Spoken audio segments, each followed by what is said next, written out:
Hello. This is Rafs podcast with your host, Rafael Sanzio. Thank you very much for being with us today. And I have a guest today for my first podcast ever. I know, amazing. I'm just ahead of the game. Hunter Shawley, everyone. Hunter, would you like to introduce yourself? Yeah, thank you for having me on your podcast. My name is Hunter, as you have heard from Raf. And I think that maybe it's probably best that we talk about maybe why I'm here today. Indeed. So we're here to talk about religion. Yes. The topic for today is going to be a religious one. Me and Hunter are both very interested in religion, not in the normal way, I guess I would say. It's not abnormal. Basically, we're going to talk about the theology of religion, mythology that goes along with it, anything about religion that we deem, important, exciting, new, trippy, and Hunter here is more religious than I am, and he basically just tries to get me into it, and I love hearing about it because I find religion super fascinating. So I guess, where would you want to start, Hunter? It's probably most helpful to tell people a little bit about my background. Okay, give your background. As a child, I was baptized as a Methodist, and then a few years later, my parents converted to being Jehovah's Witnesses. Big snafu about the right? Yes, yeah. But kind of going back a little bit, my parents weren't very happy with the Methodist Church because they were told that they weren't really members of the church, even though their children had all been baptized there. They got married there, yeah. And then one day they were trying to plan some kind of event, I think, or something, and then the priest told them that, well, you're not members of the church. They said, well, if we're not members of the church, what are we doing going to this church? Yeah. So then over time, my family converted to being Jehovah's Witnesses. And I kind of, in that childhood of growing up as a Jehovah's Witness, just there were things that I didn't agree with. So I ended up leaving and moving out of my parents' home. And then I was an atheist for a while, and now I would consider myself an Episcopalian. Okay. There was a time when I was considering myself a Unitarian, but the Unitarian Church is basically not really a Christian church. They themselves would, if you asked a Unitarian, they themselves would say, we're not Christian. Similar to Jehovah's Witness, right? Well, no, because Jehovah's Witnesses would consider themselves Christian. Okay. Even though there are some different beliefs than most of the Christian religions and denominations, they themselves would consider themselves Christian. But an Eastern Orthodox or a Baptist, or most Christians wouldn't consider Jehovah's Witnesses Christians. Right. Yeah. So anyway, just a little bit on the Unitarians again. A big reason why I kind of went with them and going to that church for a while was because growing up as a Jehovah's Witness, the teachings are non-Trinitarian, and Unitarians are, by nature, non-Trinitarian because they are Unitarian. Yeah, right. So that was kind of my segue into that church, and after being a part of that church for a little while, not as a member, but just as kind of guest, yeah, I realized that it wasn't really what I was looking for. Right. So just a quick breakdown. You started off as a Methodist, Jehovah's Witness, Unitarian, or atheist. Then you went from atheist to Unitarian, and now you're today I would consider myself an Episcopalian. Yes. Yep. Okay. So let me ask you, why Episcopalian? So Episcopalians, to me, the big thing that's important to me in a church is that the religion is inclusive and not exclusive. And what I mean by that is there are a lot of religions out there and a lot of Christian denominations, in fact, that are exclusionary in that they say this and this and this are what you cannot do, and you cannot be this, this, this, or this. Right. And we not only all, allow... but some, right, of definitely. course. There's a lot of different denominations and varying degrees of inclusivity and exclusivity. Mm-hmm. So for me, the churches that are more inclusive in that they allow, like for the Episcopalians, for example, they're more inclusive in that they have gay and women ordained ministers and bishops. So their leadership structure is more open, more inclusive.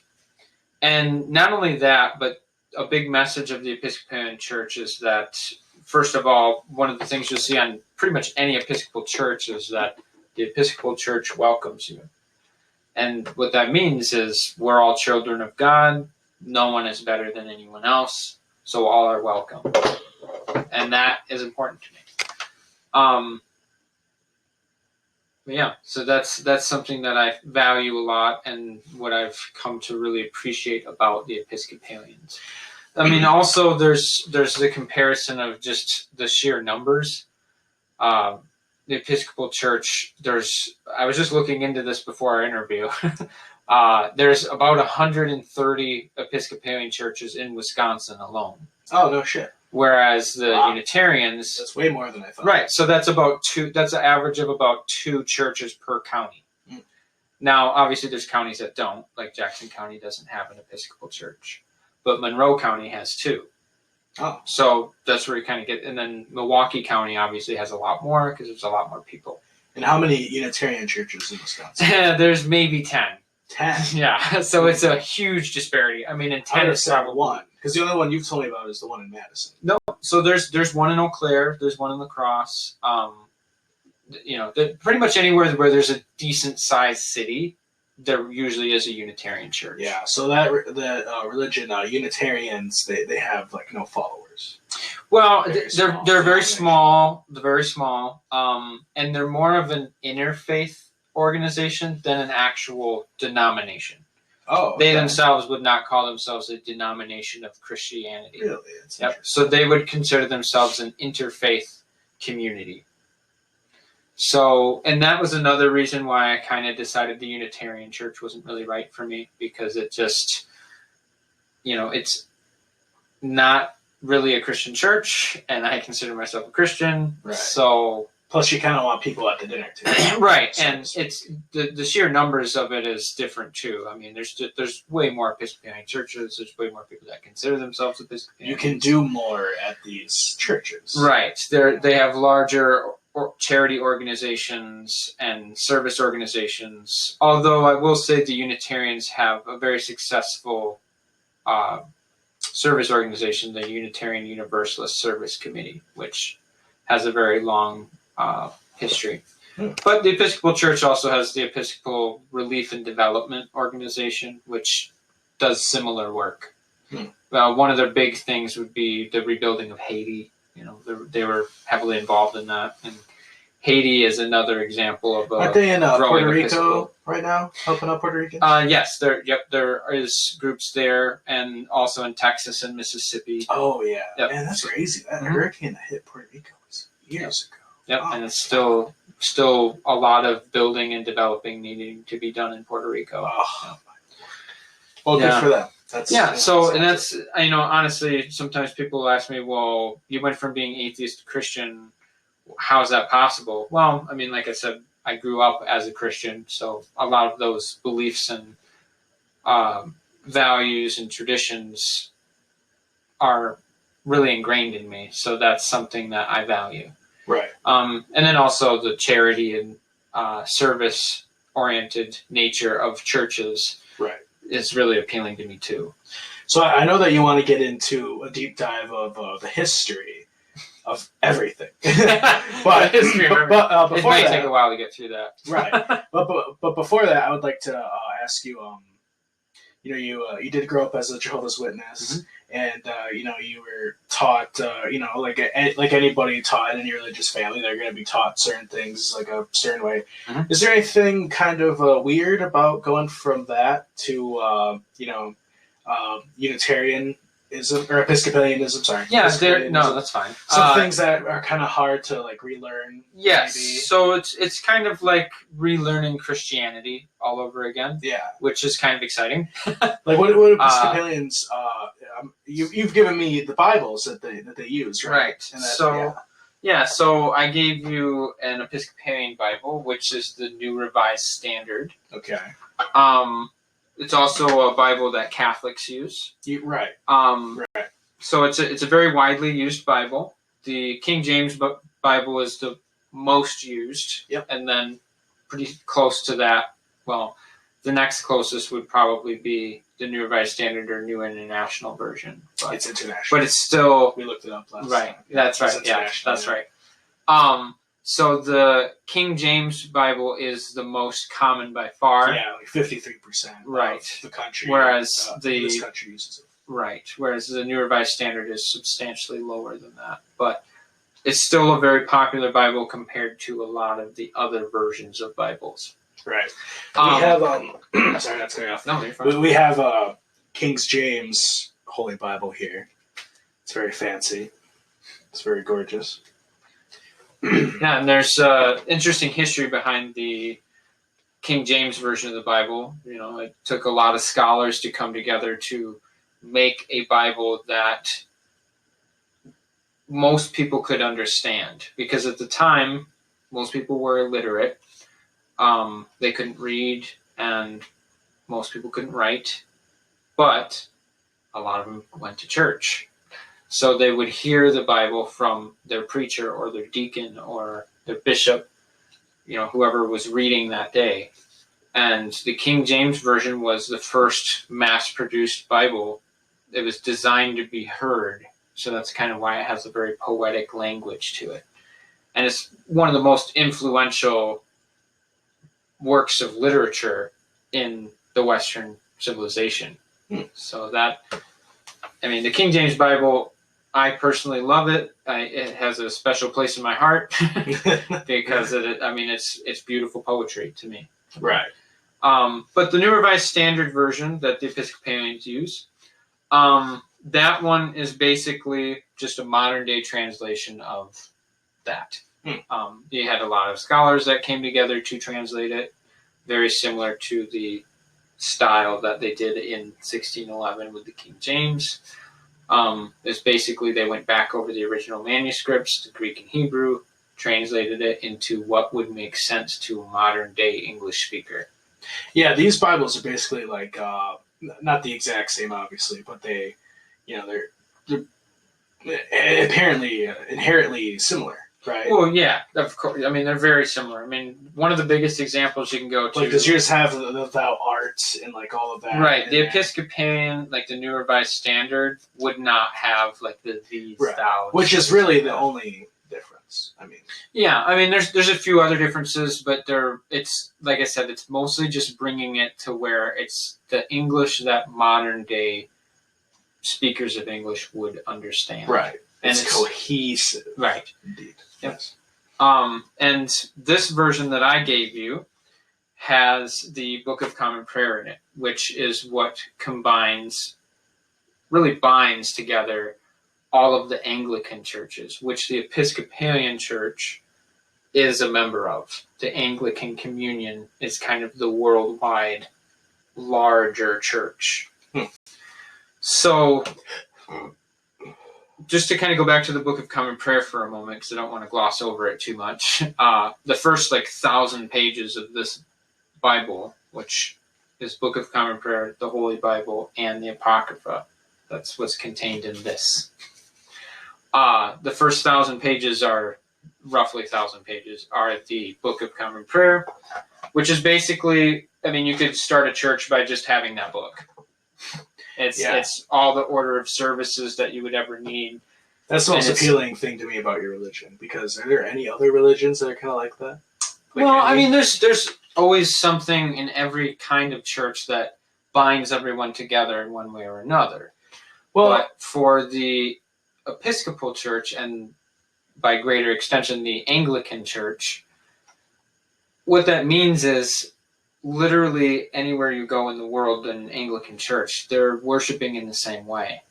It might be in a little bit different setting because you don't necessarily need the giant cathedrals. Although the Anglican Church and the Episcopal Church both have cathedrals, they also have little churches, right? Community churches. That's interesting. That's not quite what I meant. I meant like, can you do that with any other religion? Like, if you were a Buddhist, could you just take your version of the Bible or your sayings or whatever and just go to, I don't know, Africa and just start doing Well, it depends on what sect of Buddhism you are, I guess. Yeah, right. But honestly, I don't know enough to confidently say yes or no. But I just know if most versions of Christianity, you can't do that. Right, you can't just go into the church and it'd be the same.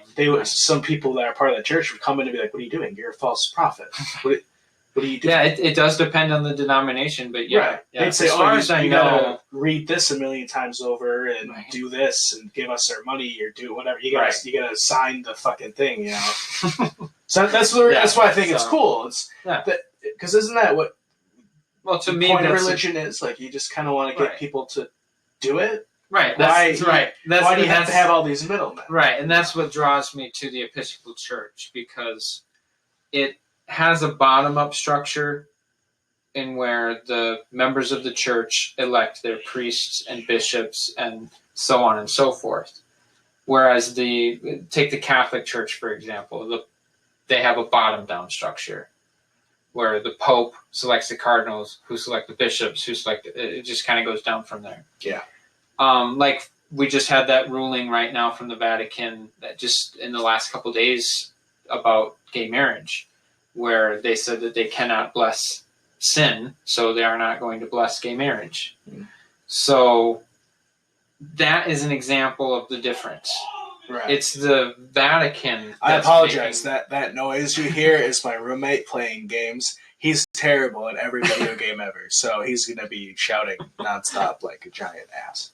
But anyway, the Catholic Church has kind of the opposite structure of the Episcopalian Church and that's really the difference.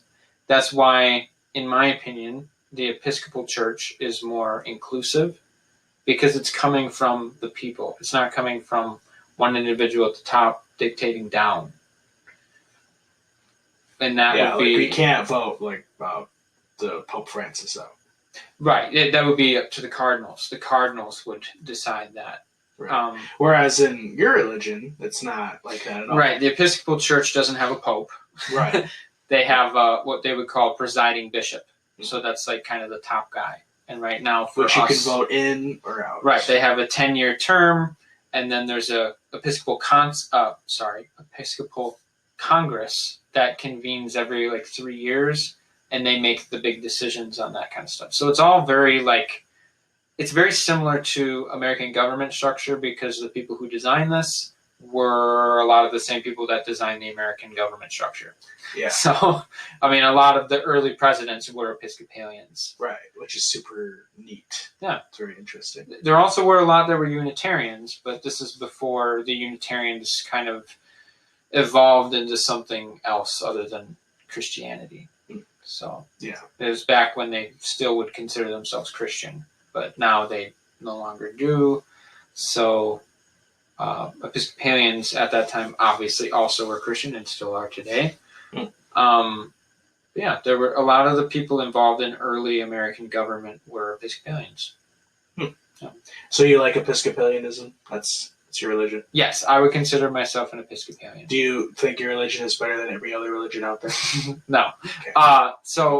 And that's another example of the Episcopalians. It's not so much that Episcopalians believe this is the only right way to worship God. We're better than everyone else because we know more than everyone else. No, that's not how Episcopalians are at all. Their belief is that this is how we worship. This is how we relate to God. That's our tradition. That's how we understand it. But we're not going to condemn someone for worshiping God in a different way. We don't condemn Muslims or Jewish people or other Christians for worshiping God in a different way, because It's all about the main thing is about being good and doing good. So be a good person, be the best version of yourself you can be, do the best you can to help others and to be a good person. Yeah. That's the main thing. I think it's fantastic. I mean, you guys allow women to reside in powerful roles and, the religious ceremonies, and, gay people too, and, every minority, obviously. Like, you're all inclusive, all welcoming. Yeah. That's kind of the point. I mean, Jesus was someone who, if you're an Episcopalian and you believe in the Trinity, like most Christians do, the belief is that God came to earth in the form of a man named Jesus. And how we understand that as people is all different, and that's fine. But in essence, what that means is God came to earth in human form as a Palestinian poor man. Right. Born as a Palestinian. What we would consider today Palestine. Obviously, then it was Nazareth. Yeah, you wouldn't guess that by reading all the fucking little kids Christian singing right things. But that's because a lot of that has been, I don't want to say whitewashed, but it's been, there is a whitewashing of Jesus. Yeah. Jesus is portrayed as a white man. How would you describe it? I guess a modern, was not. A polite way to say it would be more like a modern, the modern understanding of the Anglo-Saxon tradition of Christianity has portrayed Jesus as a white man, which is highly improbable. Right. Based on the area he was born, the situation he was born in. Right. He was born of humble means in the area of Palestine, modern-day Palestine. Now, if you ask me, so that to me would indicate that if you believe that Jesus is the Lord and Savior, then you believe we're all God's children. We're made in God's image. Right. So there's no reason to think any of us are better than each other. No, none of us is greater than any other of us. Right. The bishop is not greater than I am. I am not greater than the bishop is. Yeah, that's why I love what you said about God came to the form of earth in the form of man from Pakistan. Now, of humble means. This is somebody who would have had a very, very difficult life and was put to death for basically preaching, hey, we should love each other and we should not follow laws if they're going to mean that they're unjust. Yeah. For instance, when he put himself in front of the woman that was about to be stoned, because that was the law at the time, he said, let he who is without sin cast the first stone. And then slowly other people kind of left because, once you think about it, we've all done things that are wrong. None of us are perfect. So for us to condemn another person for also not being perfect is sort of silly. Right. Obviously there are laws. Governments and groups of people need laws. That's not what we're saying. Right. But when there is an unjust law, if you are a Christian, then that means you don't just stand by and say, well, that's the law. Who cares? That's not my problem. Right. So that's kind of where you get, when you're going throughout history, you see all these moments in time where there are Christians who have stood up for what is right. Martin Luther King is a great example in American culture. Right. Yeah. He didn't just say, what are you going to do? Races are different because that's the laws of the country and I give up. Who cares? Right. No. No, he was involved with people like Rosa Parks and civil unrest to point out injustices in the American culture and system. And they ultimately changed not just America, but the world. There are people that look to that example across the world that have changed their own countries. Right. Because I still look up MLK speeches to this day. Oh, yeah. Gifted speaker, and a lot of those speeches are sermons. That's what they are. They're beautiful. Yeah. And I have seen the mountain. I can't do it. Yeah, who can? It's MLK. He's a very gifted. He was a very gifted speaker and person. in the last speech he gave before he died. I don't know if you heard it, but that's just gets the testosterone. I have a photo that my mother-in-law to be gave me that it depicts Martin Luther King at that last event, the last March on Washington for Jobs and Freedom. A lot of people forget what that march was about. It was about encouraging labor unions. It was to stand with the sanitation workers at the time who were on strike. Yeah. And that was his last act before he was killed. Right. Because Martin Luther King Jr., I'm assuming he probably thought that Jesus Christ was like a socialist leaning person. You know what I mean? Yeah, I mean, there is arguments for that. To me, I personally view Jesus as bigger than that. It's more than subscribing to a certain type of political system. It's more about subscribing to the dignity and worth of all humans, of all people. So whether you want to say that that's, this system or this system, that's to me kind of irrelevant. It's more about, if you always step back and ask yourself, when you look at different laws or different systems and you say, what is unjust about this? What is just about this? Then you can see, it becomes pretty clear pretty quickly which systems work better and which ones don't. But yeah, I guess at this time, maybe I should talk about the Episcopal Church in like different areas too. So like we said, the Anglican Church is kind of like the larger version of the Episcopal Church. It's the global, although the Episcopal Church does have locations in other countries than the United States, they tend to be places where places broke off from Britain. So like South Africa, there's a good Episcopalian presence. Is there like a understandable reason for that? Oh yeah, because Anglicanism comes from Britain. Oh, okay. So that's where Anglicanism would be kind of the mother church of Anglicanism is the Canterbury Cathedral. Yeah, so that's kind of like, for even Episcopalians, that's the mother church. That's like for a Catholic going to the Vatican. That's like the mother church. That's where it all stems from. So like the Archbishop of Canterbury, who resides at the Canterbury Cathedral, or the house of that cathedral, that is kind of the equivalent of the Pope in the Episcopal Church. But like I said, he's not a Pope. He's an elected person. Yeah. It's not like and in the Catholic Church, they have the law of infallibility, so they view the Pope as infallible.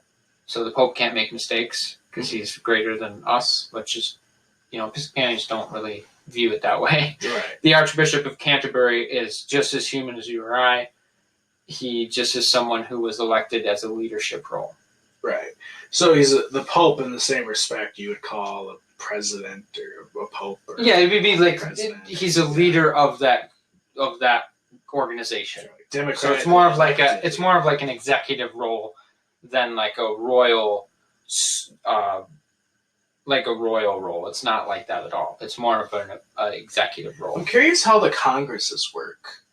I'm not totally well versed in, because I am a new Episcopalian. Right. That's but it is interesting. I would like to learn more. I'd like to be there, like a fly on the wall, just to hear. Just like, is it like a circle? You could work the long game and become an Episcopalian, and then get yourself elected to go to that Congress. That would be great. So I never get myself elected in a real election. So maybe I should just go that route. Yeah. There's some interesting. It just sounds so dramatic, like a Congress. Like, everybody in a circle and chairs, and they like have time to speak. Like, you have the floor. And, right. It would be there would be voting on stuff. Like they would vote on the bishop, and like that's where the presiding bishops are decided are at those congresses. Oh. Yep. Okay. And then of course the Anglican Church, so the global version of it, is where all the bishops, the head bishops from all these other countries come together, and then they would vote for the archbishop. Oh. Yep. Mm-hmm. Interesting. Yep. And you have to remember, these bishops are people who are also elected. So it's kind of like this process, like I said, bottom-up structure. They vote for these, you vote for these, they vote for these, and they vote for these. So all of the Episcopalian bishops get together and they call a moot to decide the high. Well, even the Anglican churches. So it's not just Episcopalians, because right. Episcopalians are part of the Anglican Church. Right. Yeah. So, and kind of going back to what I was saying before, there's Anglican churches, Episcopalian churches all around. They tend to be places where there's a break from Britain. So, like the United States, South Africa, Scotland. Right. They still want to be Christian, just not. Right, and they still want to be Anglicans. They just want to be recognized as their own version of Anglicanism. Right. Although they are very similar. Yeah. I mean, the thing that binds them all together is the Book of Common Prayer. Mm-hmm. So all Anglicans consider the Book of Common Prayer their kind of manual, if you will, for it's more than that, but it's also a manual of how a church functions. But it also has different prayers in there that you can say for any occasion. That's another great thing about it. So if you have a moment where you feel like praying and you don't really know what words to say, they're pretty much all in here. And Episcopalians, again, and Anglicans, it's not that you can only say these prayers, it's that these are prayers that you can use. It's like a history of Christianity in that one book, of different hymns and prayers that have been said for centuries, sometimes thousands of years. Right. Christianity goes back 2,000 years. That's a long history, which maybe we should get into. Yeah, okay, we can get into the history. Yeah. So St. Patty's Day is coming up. Yes. Which is why we're wearing green. That's why we're wearing green. This one will probably get uploaded to like a couple of days after St. Patty's Day. Right. You know what? Shut up. We're doing this for you, okay? This is for you. You know what? Okay, you just get to stare at this for the whole rest of the podcast. No. Okay. But anyway, so 4 saints that are pretty interesting would be St. Patrick, St. Andrew, St. Andrew was the one that you told me about last time, right? In Russia? Yes. The Eastern Orthodox? We'll get to him. Okay. But I want to talk about St. Patrick first, because excited. I was like, I know. I know. St. Patrick is also very interesting. So St. Patrick was a 5th century Christian. And I'm going to kind of work my way backwards from, so 5th century is like as new as we're going to get in this. I'm just kidding. So St. Patrick was a 5th century Christian. He was a young man whose father was a religious person. I can't remember, and the record may not be very clear on this. His father was either like a bishop or a priest or some kind of religious person. And St. Patrick was sold into slavery to the Irish at a very young age. I think. So he wasn't born in Ireland. He was not born in Ireland. No. Where do you think he was born then? So he would have been born probably somewhere around Britain. Okay. That's the common understanding. Okay. So I know nothing about St. Patty. Oh, no, well, we're going to learn. Yeah. St. Patrick. So there's things that are considered canon and not canon. Yeah. Or canon and legend. I love that. One way to explain this. Just keep saying canon. I will. Don't worry, I will. Okay. So one way to explain this is to think about it kind of like Disney buying Marvel and Star Wars. Okay. So the stuff that Disney has on Disney Plus, or like the Marvel movies or the Star Wars movies, those are considered canon, right? Yeah. That's like the official Star Wars story. And then the things that were already existing before the official Star Wars story came out, those are legends. That's what they call them now, like Star Wars legends. Oh, okay. So kind of, it's not a great example, but it gets the idea across. Right. That the legend of St. Patrick has it that he drove all the snakes from Ireland, right? Mm-hmm. And that his shepherd's hook that bishops use, he became a bishop later in life. We'll kind of come back to that. But he there's another legend, his shepherd's hook that he used as a bishop was planted next to his grave, and it became a great tree, right? So there's all kinds of these legends of the early saints, which we'll talk about too because they're fun. Yeah. But what's considered canon, what we know for a fact, was St. Patrick was sold into slavery. He came back, he escaped, he went back to his homeland, was with his parents for a few short years, and then he had a vision of the people of Ireland calling out to him to beg him to come to help them. And he understood this as being, they need to be converted to Christians. That's how he understood it, because at the time, paganism was very common, so you'd have like sacrifices of people and things, and it's kind of a rough, barbaric time. Yeah. Think about like, right, witchcraft. Yes. Right. So converting to Christianity was more than just like switching religions at the time. It was like switching a culture. So anyway, St. Patrick becomes a bishop, and then he returns to Ireland. And what's considered by historians the legend of him driving the snakes from Ireland, modern historians would say that that's probably a lionization of the fact that he converted a lot of pagans to Christians. A dramatization of him getting, Right, so driving the snakes from Ireland being a metaphor for getting rid of the pagans in Ireland. Which didn't mean like you're killing them. No, he was converting them to be Christians. Right, so they stop, cutting their hearts out of each other. Yeah.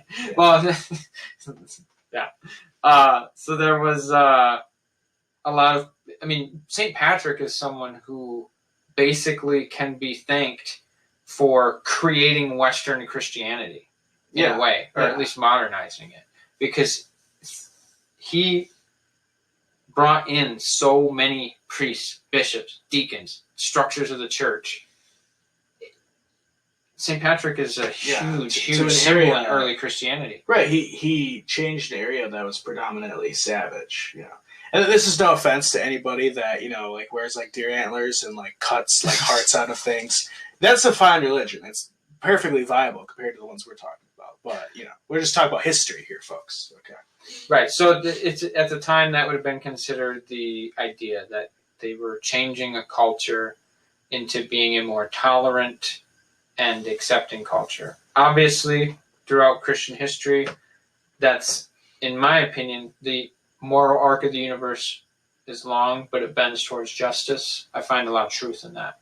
Mm-hmm. So obviously in the 6th century, there were things that Christians did that would be like, Right. But over time, the whole idea has been throughout time for Christians to slowly make the world more inclusive and bend towards justice. Right. A lot of people think that religion is all about, do whatever we tell you to do, otherwise you're going to burn in hell. But it's not really about that at all. Right. Christianity is about admitting that, you have flaws and you have sins, and as long as you accept Jesus Christ into your heart, then you'll be forgiven and go to heaven. Right. Yeah. It's about being a good person and doing good things. That's the whole point of Christianity. Right. The whole point. Right. If you look at the life of Jesus and take that as the example, which is what Christians do, that's where we get the name. It's from Christ. The whole point is to do justice, to do good, to be good, and to change the world, basically. Small task, I know. Right. Yeah. But that's kind of the whole point. Now, people have perverted that over time. At one time in early American history, there were people that were using the Bible to say that slavery was okay. It's okay to enslave people because the Egyptians did it in the Bible. Well, but the Egyptians were the bad guys in the Bible. Right. Yeah. And that kind of comes into the early American history again, where the black church starts to get formed. And they use the story of the Israelites as a story of hope for enslaved black people in America. And the Black Church grew from there, and it became the sort of justice powerhouse that it is today.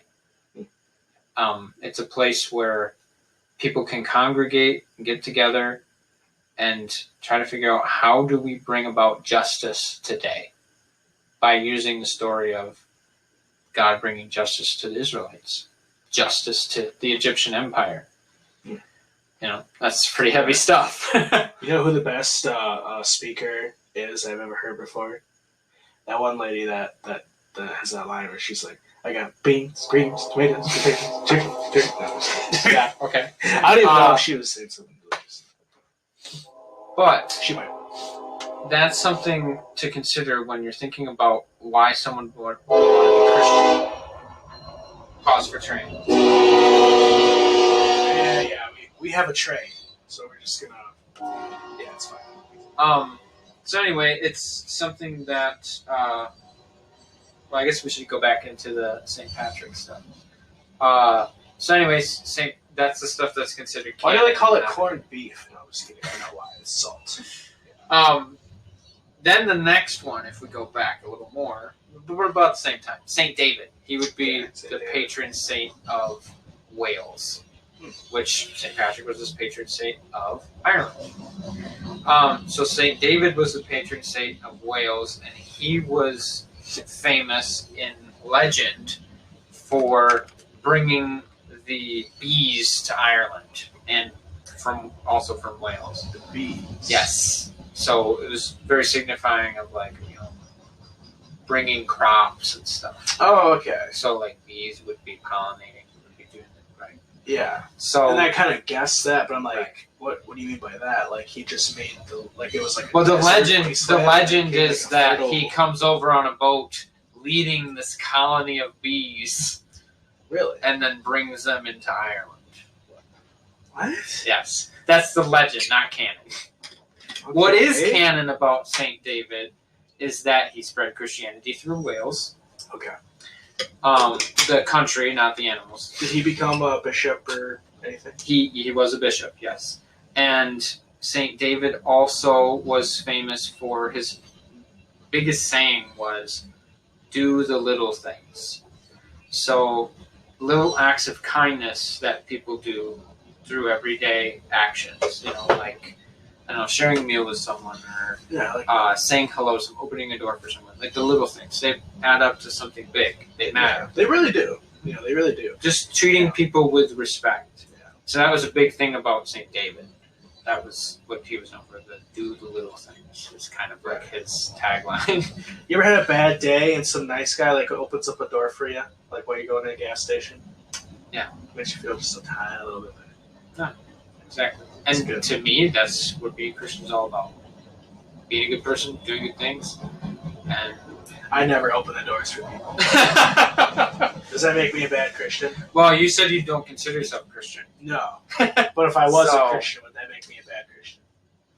I mean, everybody does things that are wrong. Nobody is perfect. So I would say that we all we're all sinners and saints at the same time. Right. We have good and bad in us. Yeah. And like we said before, it's not about being a bad Christian. Right. It exists. We are who we are. We do what we do. Right. Yep. Yeah. There's not much we can do about that because we're imperfect humans. Right. That's what the Bible's all about. It's the 7 deadly sins. Isn't there like the other opposite side of that? In the Bible?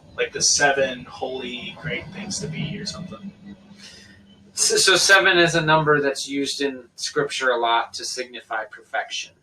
Well, or God, right? Right. Yeah. Right. So perfection and God would be kind of the same. Oh, okay. They'd be considered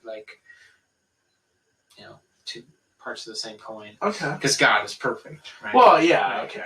But right. I can't remember what they are. Are we out of time on there? No, almost. Oh. I'm gonna look this up. I got 2 seconds.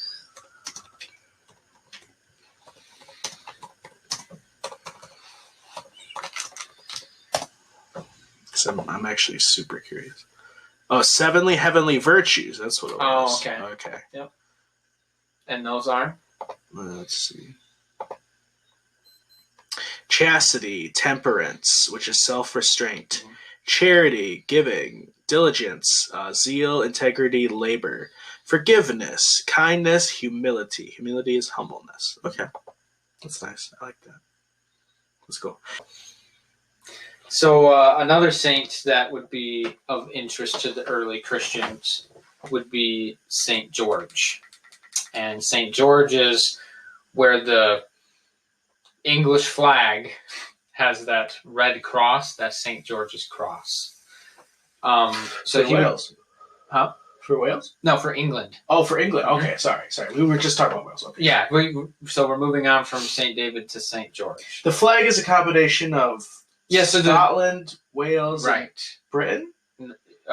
Yes. So, okay. So England would be how you would probably say it. Britain was an older way of saying kind of the UK. So it's kind of, I mean, you can say Britain, UK, England, and a lot of people use that interchangeably. But yeah. So the UK flag is a combination of those three flags, which would be Scotland, England, and Wales, and then it would be the cross of St. Andrews, which is the Scottish flag, and the cross of St. George, which is the English flag.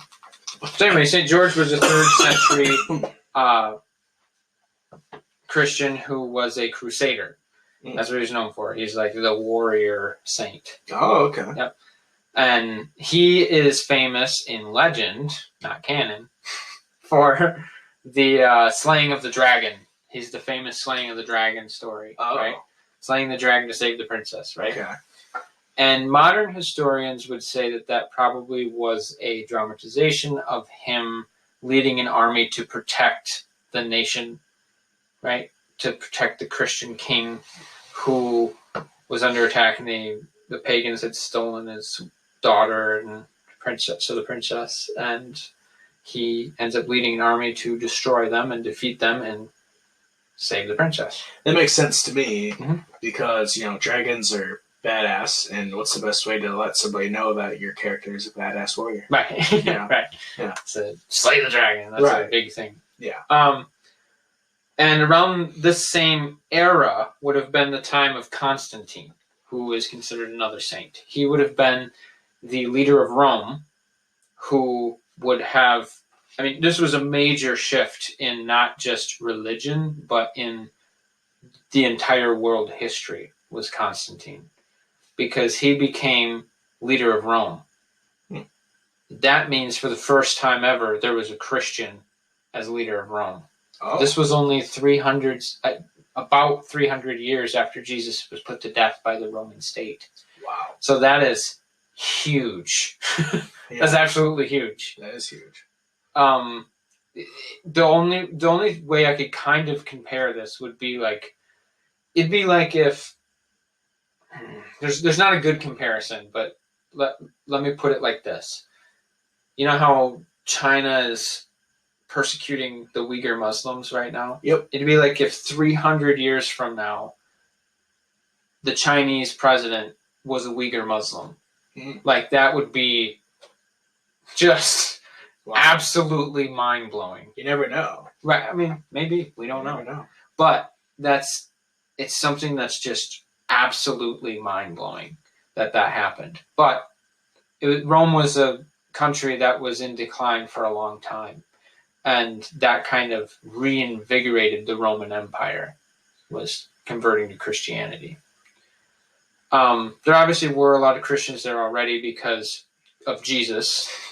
So, when you see a guy die, first of all, he's doing miracles all over. He's resurrecting the dead. He's healing the sick. He's like controlling the weather. So he gets a following. Right. And then not only that, but he himself rises from the dead after he was persecuted by the Roman state and put to death. He rises from the dead. You're going to get a few followers. So there were obviously followers in early Christian, or that Roman era of around Jesus' death. But for it 300 years later to become the religion of the country, the leader of the country being a Christian, putting in all these religious Christian leaders, absolutely world-changing. And that's around the time of the Council of Nicaea, which is where most Christians accept the Nicene Creed that God is three, the Trinity. And a way of understanding that, for me, coming from a non-Trinitarian background, the way of understanding that would be that while it's three versions of the same God, they are one God. Right. So yeah, the Father, which is God, the Son, which is Jesus Christ, and the Holy Ghost. Right. Or the Holy Spirit. Or the However, Holy Spirit, right. People say it in different ways. The Trinity. Yep. Same thing, though. Right. And a way of understanding this would be like thinking about water. Water is one state, ice is another state, and steam is another state. They're all three water. At all those stages, they are water, but they are in a different state. And that's kind of a way of understanding the Trinity. So God is still God, Jesus is still God, and the Holy Spirit is still God. They're all the same thing. They're just different states of the same thing. I like that. Yeah. It's trippy. It's a very interesting way to explain it. Yeah. And it kind of, it's not just that it's a way to explain it, it's also based on Scripture. I mean, if Jesus was there always with God, then that means Jesus is God, because there was nothing before God. Right. Right? Yeah. God was the beginning. Mm-hmm. So there's... Yeah, now see me, I would not consider myself a Christian just because of that, because I don't believe in the Holy Trinity, I believe, I'm an agnostic atheist. I believe that there is a God, though, definitely, just not a Christian God. Like, I don't think that... So then you wouldn't be an atheist? Well, an agnostic atheist. Okay. Yeah. So I'm not an atheist, I'm an agnostic atheist. Okay. I can't prove anything. Well, and I think even a Christian, especially an Episcopalian Christian, would admit that, too. We don't know anything beyond the shadow of a doubt. This is how we... Well, one thing that I would say I'm pretty sure about is that Jesus actually didn't have any, powers to, heal the sick or anything. You're a heretic. Well, I mean, yeah. I just feel like he was just a guy that just did a lot of drugs and just talked about a bunch of really cool stuff, and he couldn't actually heal anybody. He was still a really cool guy, a really important guy, but I don't think he was. I mean, even if you view it like that, the power of Christianity is that it took. So let's take that as truth for a moment. Even if you accept that Jesus was just a normal guy who died by the Roman state, what was created out of that, again, if we're going with the assumption that he was just a human, the symbolism that was created out of that, the cross, right? And how that went from being a torture device, right? Yeah. In early Roman history. Then it became a symbol of hope, a symbol of redemption, a symbol of justice. That is, in many ways, just as powerful as believing in the Trinity. You're saying that a man who was put to death in his early 30s because he was preaching that we should love one another and be good to one another and stand up against unjust laws, that person basically created a worldwide religion. I mean, that's just as powerful. You're saying you're taking a symbol that you're taking a torture device and making it a symbol of hope and justice and turning it on its head and showing that early, global power. Yeah. You can't stop us. That's what that's saying. But when I was a younger, a real atheist, I used to think, man, the fucking the cross is so cringe. Yeah, one fucking guy dies up there, and they made this religion makes it their symbol, and the Romans have been fucking crucifying people for years, and they never been. It's just some stupid shit that I just tell people. I don't know. But it's kind of powerful to think about it that way, isn't it? That Yeah, I guess. I don't know. Not moved by it at all. Okay, that's all right. We can move on. No, I mean, I understand. It's okay. I understand. It's just okay. like I said. I just a lot of people were crucified. Yes. That was something too in Roman culture at that time that was common. Yeah, you even so common. much as it was very whiffed about opposing the Roman state. Like they'd hang up anything they didn't like. If they had a pickle jar they couldn't open, they'd hang that up. Well, another way to think about it is that if again we take the premise that Jesus was just human, that means that at a time when a lot of people were being killed, they're like, enough is enough. We're going to use your own persecution against you. We're going to say, this is it. This person that you just killed, that we can't even fathom that you would kill them, right? Just like all these other people that you killed. We're going to turn him into a symbol. And we're going to destroy you. And they did. Yeah. Like that's, I don't know. To me, that's cool, pretty powerful. But it's a little wonky, though. Because isn't there like a story where like the people, like his people could have chose to like save Jesus or like a thief or something, and they chose to save the thief or pardon. You have to remember these were people that were of the aristocracy. These would have been people that would have been comfortable with going into the town square and being like, yes, Pontius Pilate, the governor of this area, I believe that this person should die and this person should not. Okay. They wanted Jesus dead because he was a poor man who was speaking out against the power structure. So it'd be the equivalent of today, somebody saying, what you're doing is wrong, like bursting into the Supreme Court, right? They're saying, this decision is wrong. What you're doing is wrong. And then everybody went, because it's the people in power. Yeah. Whereas Jesus would have been a person the opposite of that. He would have been completely powerless.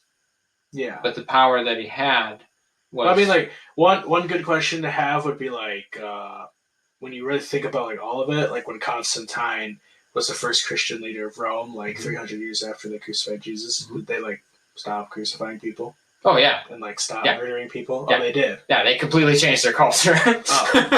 Well, they stopped murdering people for, like, stupid reasons? Like, stopped all of that? More so than they were. Oh, okay. Well, that's actually super because they were killing people just for their religion. Oh, okay. Which, if you even were rumored to be a Christian, it was like witchcraft at the time. They were like, you're a Christian! And then they would kill you. Right. Yeah.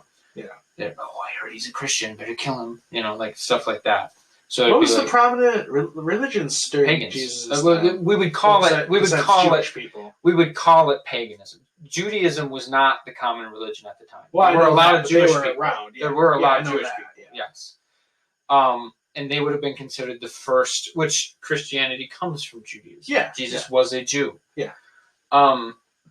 So that was the first that I know of a monotheistic religion. So paganism is just all that fucking like multiple gods, like Greek. Yeah, so it would be like the Greek gods and stuff. That's part of it. There's other pagan parts that are different, but that's what we describe. Most people would describe early religion as paganism. Okay. I always wondered what like actual religion. Like at the time, they would basically treat gods like going to the supermarket. Like, oh, you need help winning a bet? Right. Go to this guy. Right, yeah. And you'd be like, oh, cool. I'll go over and talk to that person that knows about that god. Cool. You have a problem with infidelity? Go see this guy. And you go, oh, great. I'm going to go down to this. That's kind of how it was treated at the time. It was more like going shopping than an actual, like, religion. I just love the way you explained it. I don't know how else to explain it. That's kind of the culture of that time. So imagine being at that time and being a Christian and going, there is only one God. Oh, they'd hang you up. Yeah. They'd hang you up. Yeah. But you have to remember, too, it's not just that Christians were against, like, these other gods, right? The Emperor of Rome was considered a god. You had to sacrifice for him whenever you were told to. Oh. Another reason Christians were persecuted against, because they refused to sacrifice to the emperor. And in that culture, you're defying God. The Roman emperor is a god. Yeah. So that was big That's problems interesting. back then. So Christians had a problem with that. They're like, we're not going to worship some guy that kills our people. Right. That's not something we're going to do. Right. Yeah. So you have to take all this stuff into context too. Like the times were very difficult. They were very different than they are today. And that was common back then. Leaders were gods. Right. Oh yeah, everywhere. Yeah, Egyptian culture. Yeah. You go back even further. Like, so Christians and by extension the early Jewish faith, which is where Christianity comes from, and Muslim too. Muslim faith they all date back to Abraham. He was kind of the first one that was like, there's other gods, but there's one main God. Right. And then that's kind of where all that religion comes from. The Abrahamic faith, anyway. That's super interesting. That's very trippy. Yeah. Yeah. I mean, I guess I'm sort of stuck in this bubble that Jesus Christ is kind of like an idiot like me, That's just my thought. That's just what I think about, like Jesus. I just think about like a goofy guy. It's kind of funny. That just likes to have a good time, and he's just a nice guy to everybody. That's what I think of when I think of Jesus, So I guess I don't try to appreciate the real spiritual aspect of Jesus because I don't think there's. You just don't necessarily believe it. Right. You're right. Right. But he was a good guy. He was a very important man. He's up there with like Martin Luther King Jr. Oh, absolutely. Like he's one Jesus. of the best humans. Right. He's literally Jesus. Right. Like, Right. It's great. So anyway, let's go back and talk about another saint. Okay. Talking about saints again. The other one that we kind of left out. Okay, wait. So we got Ireland. Yep, the patron saint of Ireland is Saint Patrick. Okay, where did David go? Like, where did he? Wales. He's the patron saint of Wales. Okay. Which is part of the UK also. Okay. The Dragon Slayer. Which again, that's like early Christianity spread through there. Yep. And then Saint David, who is the patron saint of England, and then Saint Andrew, which we haven't gotten to yet. Okay. Who is the patron saint of Scotland and Russia. Okay, tell me about the patron. So Saint Andrew is someone who he was the first apostle of Jesus. So when Jesus was going around getting apostles and he's like, hey, follow me. Andrew was the first. In Eastern Orthodox religion, they call him the first called. Oh. So he's the first person that was like, Jesus, you're onto something. I'm with you. And he was obviously an early missionary because he was an apostle, very early father of the Christian church. So after Jesus' death, he continues on to these other places to spread the word of Jesus, right? The word of God. So he goes to Russia, he goes to Scotland, he goes to all these different places. And there's a place where he reached, there was a hill over a clearing. And he declared that someday this was going to be a great city filled with Christians. And he took a cross and planted it in the ground on the hill. And today that's Kiev, which is a large Christian city, has a beautiful Christian church on top of the hill. That's canon. Kiev. That's a Russian name. Right, that you it's can in Russia. Immediately tell is Russian. Yes, yes, it is in Russia. Yeah. And in Russia, the largest religion for Christians would be the Eastern Orthodox Church, which, like we were talking about, how big are they? They're larger than the Anglican Church. Okay. Yep. But they're roughly about the same size. Do they use the King James and the New Revised Standard Bibles? I'm actually not sure. I'm actually not sure what Bible they use. I'm not as well versed in the Eastern Orthodox religion. I've heard it before. We have a bunch around here, don't we? In Wisconsin? Not so much. There are some. There are some, but it's a pretty small minority in the United States. And but there are some. The Orthodox. They might actually Bible, even use the New Revised Standard. Eastern Greek Orthodox Bible. That doesn't seem no, right. That's probably right. Really? Yes, that's actually probably right. Really? That makes sense. What Bible does Eastern Orthodox use? The Orthodox Study Bible, OSB, published by Thomas Nelson, English translation of the St. Athenaeus Academy, I can't read that, for the Old Testament. Wait, hold on. Okay, so for the Old Testament, it utilizes the New King James Version for the new. I don't know if it's gonna work. It didn't work. But that's okay. We basically understand that they use the King James Published by Version. Thomas Nelson. Okay, It features an English translation of the St. Athanasius Academy Septuagint for the Old Testament and utilizes the New King James Version for the New Testament. Septuagint. The T silent. I just wanted to know how to pronounce that. Septuagint.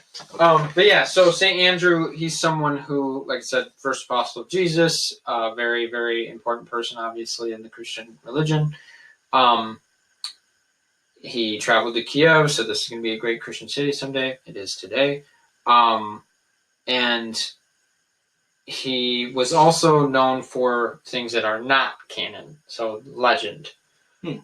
One of those things being when he was on trial and imprisoned, he called upon God to create an earthquake. And there was a great earthquake, and it shattered the prison, and he was freed, and he escaped. Wow. So that's pretty dramatic. Yeah. There's also stories. I wonder if historians could verify that. There has been no verification of that. Oh, really? Yeah. The only things that are considered canon about St. Andrew's life is that he was Jesus' first apostle. He was a missionary. The Kiev story where he put the cross on the hill. Right. And he was crucified. He was put to death. Oh, okay. Like many Christians were for the first 200 years. Right. And even today, there's still persecution against Christians, but there are against a lot of different religions today.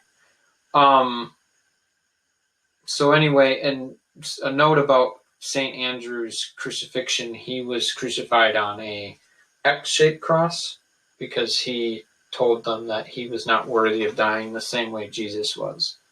So he died like that. He was crucified like that. Okay.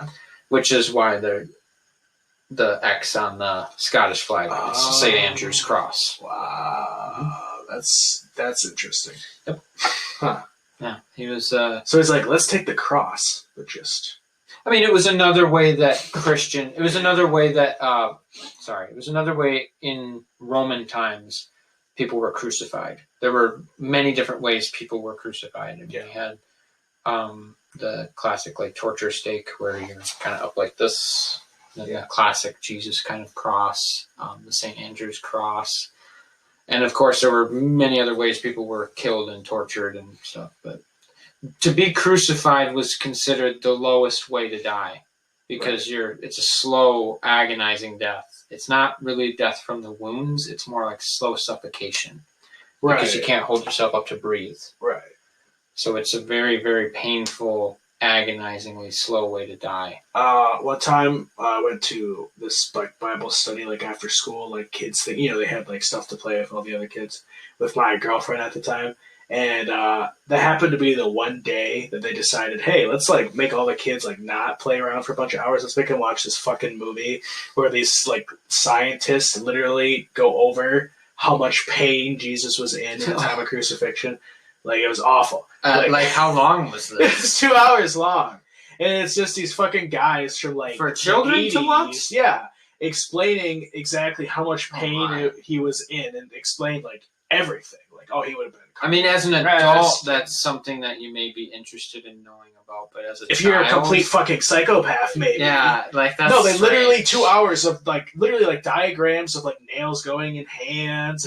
This is when he would feel this, and his neurological damage would have done this after a couple hours, and then after a couple of days, he would have smelled like shit and piss, and it was disgusting. Why? Because they're a little cuckoo, a little insane. What denomination was this? Do you know? Oh God, I don't know. It was one of those Saturday, they do it every the second Saturday of every month. All of my friends went. It was out in Alma Center or something. It was it was crazy. But yeah, I never go, but so maybe Lutheran. I know there's a lot of Lutherans in the area. Yeah, I don't know, but I never went, and I decided to go, and then they just had us, And of course, that's the day you had to go. And they had fun stuff. They had this big indoor basketball thing you could play basketball with, court, and they had this big thing of Legos that you could make whatever you want with, and ping pong balls and pool tables. Yeah, I wouldn't know. Yeah, that's something to remember too. The early Christian church, that was where, because through the Dark Ages, that was the light in that time, was the main places of study and knowledge were in churches. Churches are the thing that kept people, the knowledge of people going, because there was a time when almost all of that knowledge had been wiped out because of plague and other stuff, and it was, another dark time through human history, and something that kind of brought people through was the church. Wasn't there like some ancient legend about some pope like surviving the plague by just sitting in his corridors for days and weeks and months on end, and he just burnt sage every single day, and he never got the bubonic plague? I am not familiar with that, but I'm sure. I mean, there's a lot of stories like that, especially in the Catholic tradition. Yeah. So that's something that maybe we should touch on too. The largest denomination of Christianity is Catholicism. Okay. And then the second largest would be the Eastern Orthodox Church, and the third largest would be where I'm at, the Anglican Church. Mm-hmm. Yeah. Which also would be the Episcopalian Church, which is part of the Anglican Communion. Yeah. What about Baptists? So Baptists are very common in the South in the United States. But they're not... They're not like a very large global religion. Yep, for some reason, that's surprising to me. Oh. Well, you have to remember... I guess it shouldn't be. Yeah, you just have to remember where... It's kind of like Methodist and Lutheran, too. They're very, Americanized religions. Yeah. I mean, even Episcopalian, it's Anglicanism, but it's Americanized. Right, yeah. I mean, obviously, Episcopalian is larger than that, but it's more American than British, Yeah. But that's the same that can be said about the Episcopal Church in Scotland. When I traveled to Scotland, I only learned this recently. Rosslyn Chapel, are you familiar with Rosslyn Chapel? I've heard it, but I don't. Very historic church, was built by the St. Clair's family. And that would have been, I think, in the 1400s. Wow. It's a very, very old church. Yeah. Have you seen the movie The Da Vinci Code? Yes. That church in there, that's Rosslyn Chapel. Okay. The church, right? That is an Episcopal church. Oh, I did not know that when I went there. Wow. Yeah. So that was kind of cool to learn that. They still hold church services there today. Oh. It's also kind of a museum, obviously. People go there to travel to look at it and study it. And, I mean, it's just intricate. Every square inch of that building, that church is just intricate and beautiful. I mean, there's so many little mini sculptures just made into the very walls of the church. Every inch of it. I would love that. And of course, there's a little catacomb down there, which is super spooky and cool. And the original stonemasons at that time, the original masons making that, they didn't even live to see it finished. It took that long to make that building. Because if you think about it, every square inch of it is carved sculpture out of this stone. I mean, it's an immaculate, amazing, beautiful building. So if you ever get the chance and you go to Scotland, go south of Edinburgh and you'll find Rosslyn Chapel. Everyone knows where it is if you go to Edinburgh. You know what's crazy about the art centered around Christianity? It doesn't even have to be accurate, canon. As long as it's fucking pretty as shit, they really don't care. Well, yeah, because it's kind of that's the most important part, which I get. I totally understand. Right. It's more. It's like another expression of the faith, right? It doesn't have to be this is exact, because none of us were there. We don't know. Yeah, I remember in history, we all had to do a report on a famous artist throughout history, and I chose Rafael Sanzio. I don't know if I'm butchering that name, but because that's my name. Yeah. Right? Yeah, he's a very famous artist, and he made my favorite painting of all time. What was it called? Something to do with philosophers. Okay. It was I can't remember who the philosophers were. That's okay. The viewers will be able to look it up easily. Yeah. It was Socrates, Plato, and Aristotle. It was Aristotle and Plato, I think, or maybe Okay. it was Socrates. It was one of those, two of those three. And it's a very beautiful painting, but the architecture is wrong. Yeah, they have Roman architecture in it when they're Greek philosophers. Right. Yeah, and they just they didn't care. They were Well, just beautiful. something They kept to it up. remember It's still too, up to this though, at day. the time, Greece would have been a part of Rome. Like most of that part of the world would have been. Like Scotland, Britain, like all that stuff was part of Rome. Yeah. So that might have been a decision by the artist, maybe, to kind of maybe tie those knots somehow or connect those dots. Yeah, but Plato and know. Aristotle were never in Rome, ever. Right, but what I'm saying is that at the time, like in early Roman history, like it would have been. Well, yeah, but what I'm just saying is it's just very. That's how I know that the art is the most important. It being beautiful and holy. It makes you think, oh, beauty. That's the most important thing, right? Because everyone knows that painting is fucked up, but it was just so gas. Right. Like they should. It's the best painting ever painted by anybody ever. Just beautiful. Rafael Sanzio. Yeah. Yeah, there's a lot of, and you can say that about a lot of churches too. Like you go into like a cathedral, and they're just immaculate buildings. Right. And for my diocese that I'm in, the cathedral is the Eau Claire Episcopal. It's Christ Church, Episcopal Church. Yeah. And that one is the kind of the mother church of our diocese, which is basically just like a group of churches of a region, and then we have a bishop that leads that. There's 18 congregations in our diocese. So cool. No. Actually, there might be more than that. It's anyway, that's inconsequential. That's not consequential. It doesn't matter. So I suppose anything more about the Saint Andrew? Yeah, so St. Andrew, just talking a little bit, trying to circle back. There's things that are considered not canon, like the earthquake that set him free. Right. He also, in the book The Acts of Andrew, which is not a part of the Bible, it's not canon, he raises the dead and does all these things. But it's understood that those were kind of like just stories that other people told, kind of like the St. Patrick stories, the other legends. Right, yeah. So that's something that it's not considered canon, but it's fun to read. It's cool stories, because the one thing that separates Jesus from all the other saints and prophets, even in their own legends, like the ones that are kind of like, whoa, this is so much more than human, right? The thing that sets Jesus apart is that he was risen from the dead himself. There's no other apostle or prophet who ever did that. Right.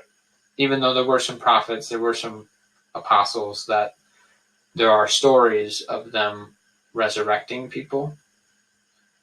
There is never a story of a prophet or apostle bringing themselves back from the dead, not themselves. Now, canon, that's different. There's different stuff. Like, obviously, still that applies. There is no person that raises themselves from the dead. But in canon, there's no apostle that raises any dead. What do you think was the first thing Jesus did when he came back from the dead? What do I think? Yeah. Well, I don't really know. So did he get like a glass of water or something? I don't really know. He's like, damn. But in the Bible, it's basically he comes back and he goes back to visit his followers and say, at first they didn't realize it was him, because why would they have assumed that their Lord had risen from the dead? Yeah. They thought he was dead. So then they asked him, so this means this is the end times? And then Jesus says, it's not for you to know when the end times are. It just doesn't matter. Don't worry about that. Like, it's not about when the end times are. It's about doing what I told you to do, to be good, do good, and tell people what you've seen. and then the church grows from there.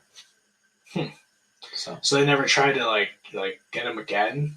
Like that's kind of what. Because the person, the Roman guard that was sent to guard the tomb, he was sent there to guard the tomb to keep people from getting the body, because they were worried about them taking the body. Mm-hmm. And the Roman state was like, they can't have the body. The body is gone. He is dead. No matter. So they had a Roman guard guarding that tomb, and then lo and behold, the tomb was empty. And then that's when, people realize he's back from the dead. But the other Romans just didn't believe it. They were like, Christians are crazy. He didn't come back from the dead. Like, that's what the Romans, like the Roman state version of it was. They're like, they're crazy. But Christians were like, I saw him. He literally came to us, told us what to do, and he's gone now. Yeah, that's kind of what I was curious about. It's like what did he do? Yeah, so in the end, like the last time they see him, he is ascended to heaven to signify that he's returning to the Father. Okay, that kind of makes sense. Yeah. So he's, becoming the Father again. It's like, fuck this shit, I'm out. Yeah, I mean, he accomplished what he came to do, was to die for everyone's sins, to be a sacrifice, and to basically say, hey, I'm God. Right. So you need to worship me. And do as such. Do as I have said. And, yeah. So that's kind of how the story goes. Yeah. Oh, man. So what do you want to talk about now? We want to talk about, places where Episcopal Church is growing. You want to talk about Haiti?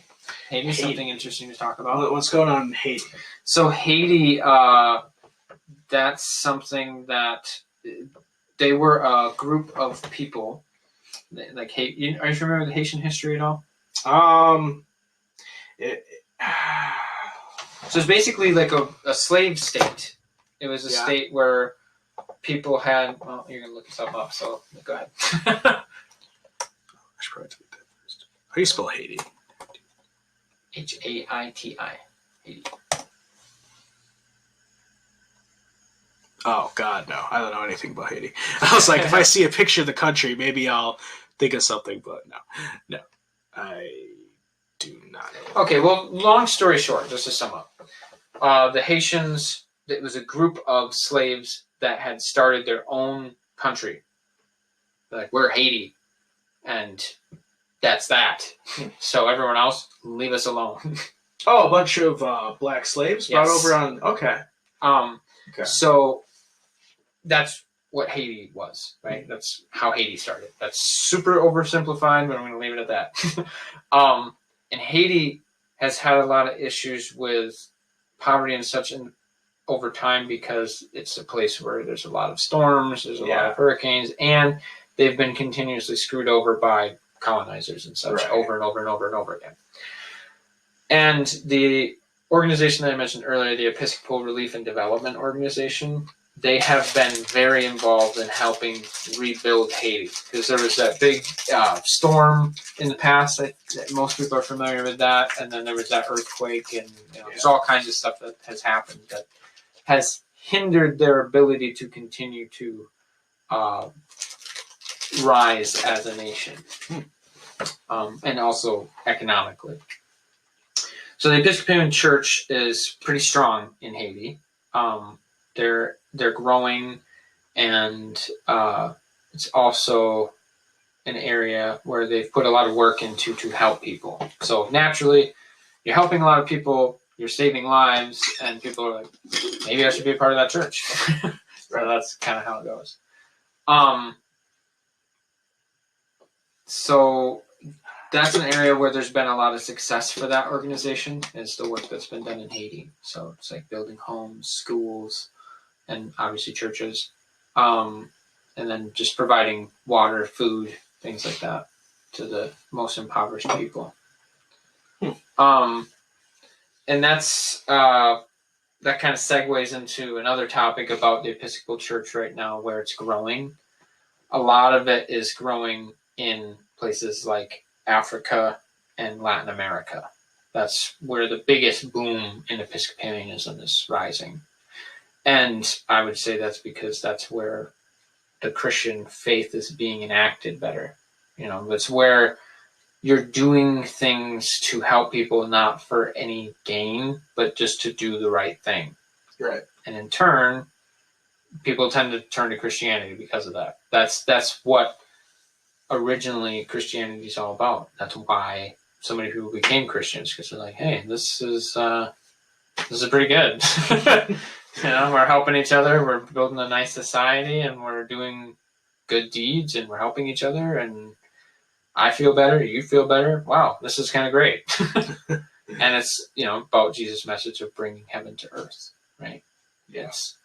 As in earth as it is in heaven. That's the Lord's Prayer, right? It's not just about waiting it out till you get to heaven and be like, well, I don't have to do anything, I'll just wait till I get to heaven. That's not what it's about. Right. It's about doing things that bring heaven to earth. Not in like a weird way.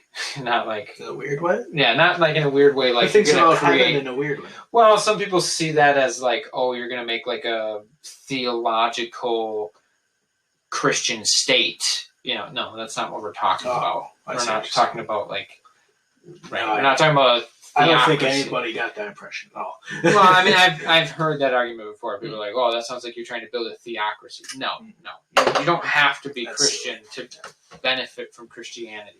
It's kind of like labor unions, in my opinion. You don't have to be a member of a labor union to benefit from what labor unions have done. Right. So it's kind of like, that's what I'm saying. By living out true Christian values, loving your neighbor as yourself, and doing good and being good. Yeah, that creates a good society. Like right. Heaven. And some people are like, well, you're talking about utopia. No, it's about making things as good as they can be. Being as good as you can be. Obviously, nothing's ever going to be perfect. We don't have that ability. Right. But you can make things better than they are. And that's what has been happening throughout history. Yeah, it's the same philosophy people should have about themselves. Like, right. You should wake up every day and try and do it better than the last. Right. Get out there. Right. Things are better than they were in the 60s. And in the 60s, they were better than they were in the 7th century, right? Yeah. And in the 7th century, it was better than it was in the 1st century. Like, that's the whole point, is that you progress along to make things better than they were.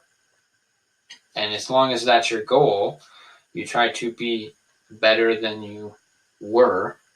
You're trying to make society better than it was. You're on the right path. Yeah. You're on the moral arc of the universe that has long but bend towards justice. That's the point. I follow this communist on Facebook. Okay. Her posts are very wild.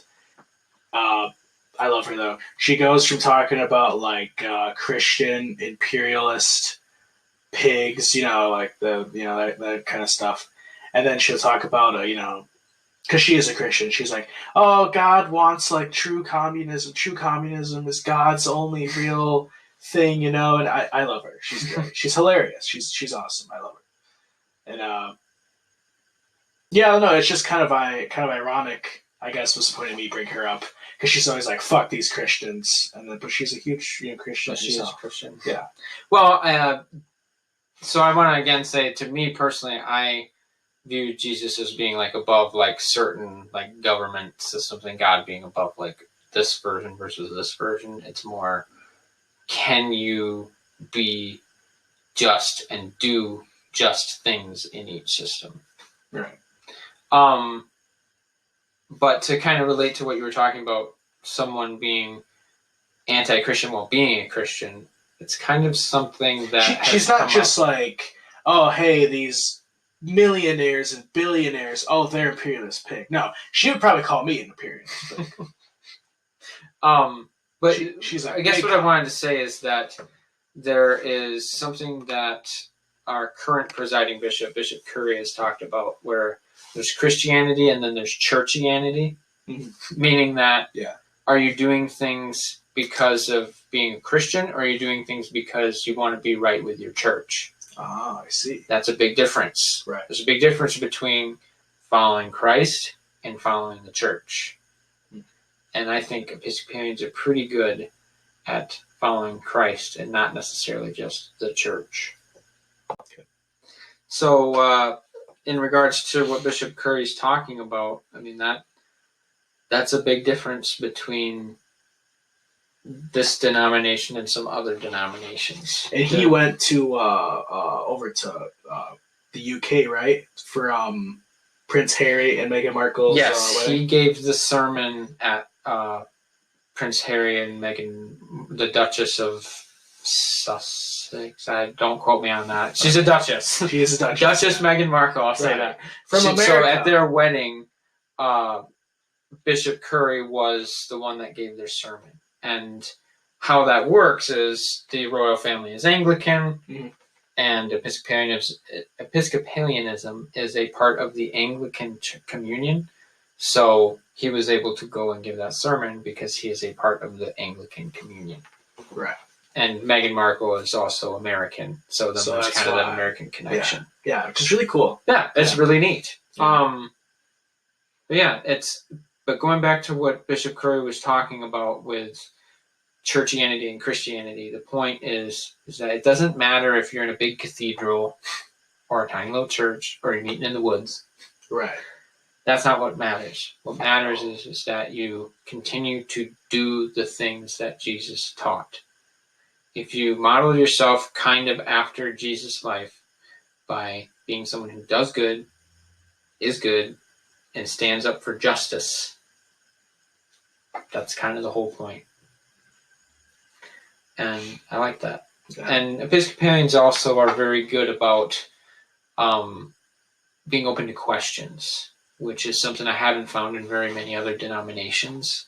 Most other denominations, you ask a question, they're like, why are you badgering me about questions? Just do what I said. Right, yeah. And leave me alone. Yeah. Right? Yeah. But the priests that how is it with the questions? Like, when he doesn't have an answer, does he tell you, or does he try and be like, that's a good question. Maybe we can rework around and we can do some research. It depends. It depends. Yeah. It depends on what the question is. Right. There's some, like when I was interviewing a priest from the Episcopal Church, or not really interviewing, but having a discussion, I should say. But it kind of probably felt like an interview because I was asking him like 30 questions I had prepared. Right. One of them was, what does it mean to be a good person? Mm-hmm. It's kind of hard to answer. But the reason why I asked that is because I wanted to see how he would answer that question. And there's other questions like that. He's like, join our church. Right. Right. No, that's not what he said. He's like, I don't know. There's the life that Jesus led, and I think that that's probably the best, way to reach that. There wasn't like you have to be a member of the Episcopal Church to be a good person. There's no other way. No, that's not what he said at all. With his hand on his hip. Right, exactly. Right. But there are churches that are like that. They say, well, the only way to be good is to follow God, and to follow God means to follow us, and that's that. So that's one way to think about it. Yeah. But the Episcopal Church is much different in that aspect, where it's open to questions, it's okay to ask questions, and it's okay to not know the answer. And I like that. I'm open to that. Right. That's really the main thing about being an Episcopalian. Like I said, my two favorite things that could almost make me become a member one day are the fact that you allow anybody in, women, gay people, which is huge. Mm-hmm. That alone is huge. Go to some Baptist places even. They wouldn't even allow that, which is insane. And you can fucking take a fucking Bible and just be like, boom, there's a church where this land is. Right. Oh shit. Right. You can, it's literally, you got this Bible, you can start a church. Yeah. makes me feel powerful. Yeah. It's like, hey, and that's what Christianity is supposed to be about. It's about giving power to the powerless. Yeah. That's the whole point. The whole point is being good, doing good. I say it a lot, but it's because that's the whole point. Right, which a lot of people they really don't understand. Like, some people I feel like are so caught in a bubble that Christianity is just the worst thing ever and it's terrible. And believe me, because I've been in that world, in that bubble for most of my life. Right. But, like if you talk to some people that I know, because I hang out with a lot of fucking losers that all they do is just do drugs all fucking day. And they'll be, you ask them about something about religion, and they'll be like, I don't know fucking shit about that. But then we talk about like the Matrix, how we're in like a simulation. They'll be like, oh my God, bro, we're in a simulation. We're in a simulation. It's like, both points are equally worthless. But I mean, at least with, the Christianity stuff, I don't know, you can really, it's like a mirror, Yeah. Everything that you're learning about is a reflection of yourself and mankind in general. Yeah. Which I like. And it's incredibly comforting because, like with the Book of Common Prayer in the Anglican communion, it's about, a lot of times what it is, it's about having words to say when there aren't really words to find.